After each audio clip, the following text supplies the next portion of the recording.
Hello and welcome to another episode of Face in the Crowd. Today we find ourselves outside the offices of YourSelf Management. It's a company started by Kabelo and Ncholo on an initial amount of only 350 Rand. Today that 350 Rand has helped develop and employ over 300 people all across the country. Join us as we meet the man who's overcome insurmountable odds and developed into a successful entrepreneur.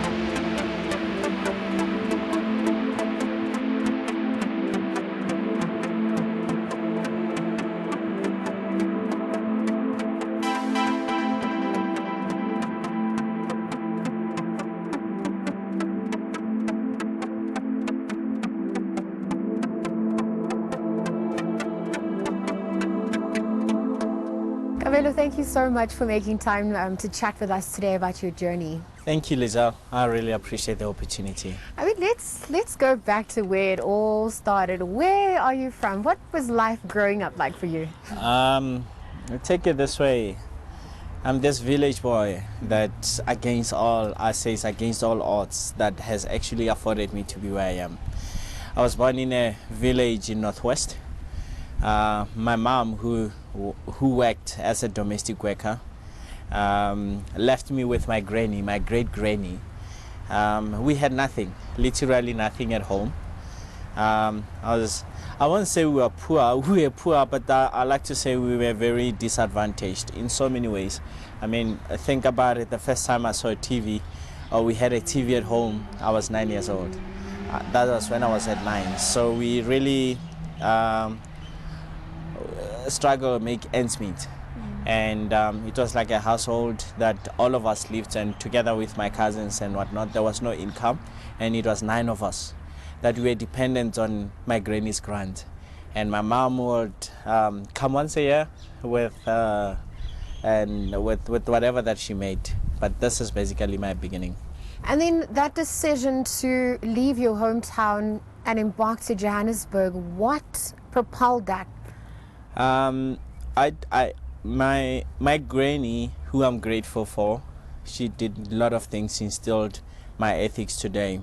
When I finished my primary school, she asked my aunt to take care of me. Then my aunt took care of me. I started going to live with her in Mafikeng.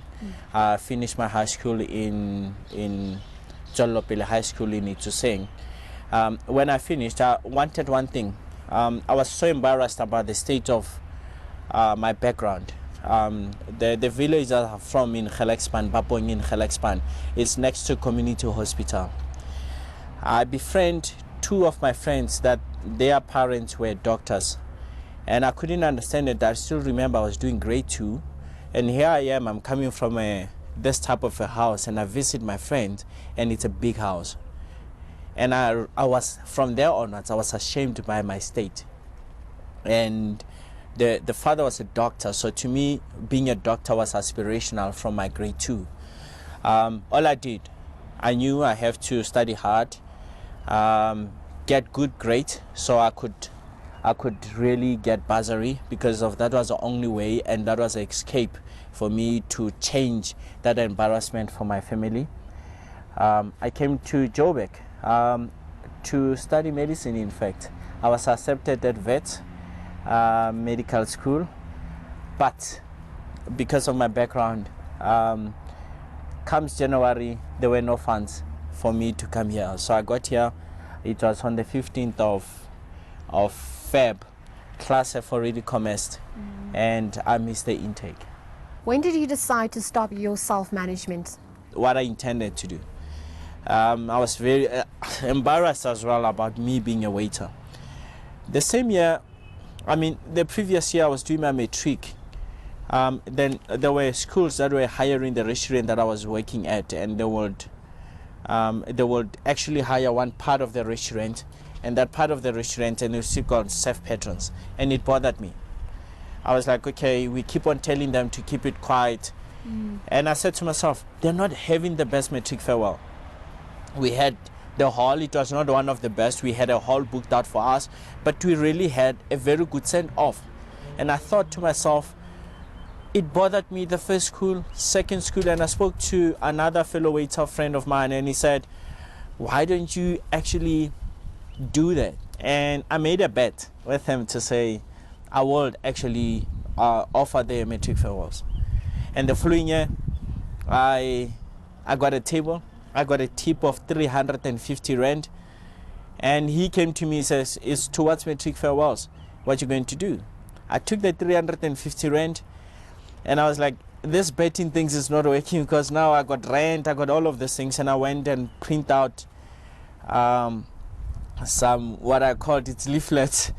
By then I believed it was a company profile. I went to the same school and they offered me the opportunity. So I'm 19 years old. This is how my journey of entrepreneurship started. I was helping. I didn't think of money. I cost one school 25,000 rand at 19. I got 4 schools. I made 100,000 rand. And right then in my mind, it sparked something. I mean, most of the matriculants, they were same age as me.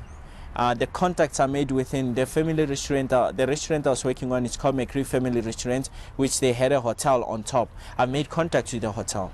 So I said, oh God, like I can really survive here. So that's how my journey was. I mean, it was really influenced by one, pay my rent in Joburg, send some bit of money home. And of course, I mean, I just made 100,000 rand for just me to go to schools and promise them and do this. Clearly I could make something about it. So that's how I actually started. And you mentioned that it wasn't always easy, so it was overcoming mental and emotional blocks as well. What do you think were some of those that you experienced as you transitioned perhaps from that dream of being a doctor into actually becoming an entrepreneur? So there's been a lot. I had times where I couldn't pay rent. There are times I had to really beg my friends, pay lifting one meal a day, ginger biscuits with milk. Literally that. I had that part of my life that I was really doing. And I had questions. I doubted myself. I doubted what I wanted to achieve. I doubted my dream. Will it ever come through? People around me laughed at my dream. And yeah, it was one of those lonely days. Till this day, I cannot afford to be in a quiet space, a quiet space where everything is quiet. Because if I had so much of that time, there should be a bit of noise, of distraction, where I had to question anything. When it's quiet and it's still, it reminds me of those days, because everything around me was quiet. My phone was not ringing. There was nothing that needed me. Everything was just still and quiet, and that's one of my journey. But I persevered. Like I said, I had the reason. I couldn't quit. Either way, I had nothing. Even if I quit, where am I going to fall on? So I always had hope that it will work out. We'll have more with entrepreneur Kabelo and Ncholo after the break. Stay tuned.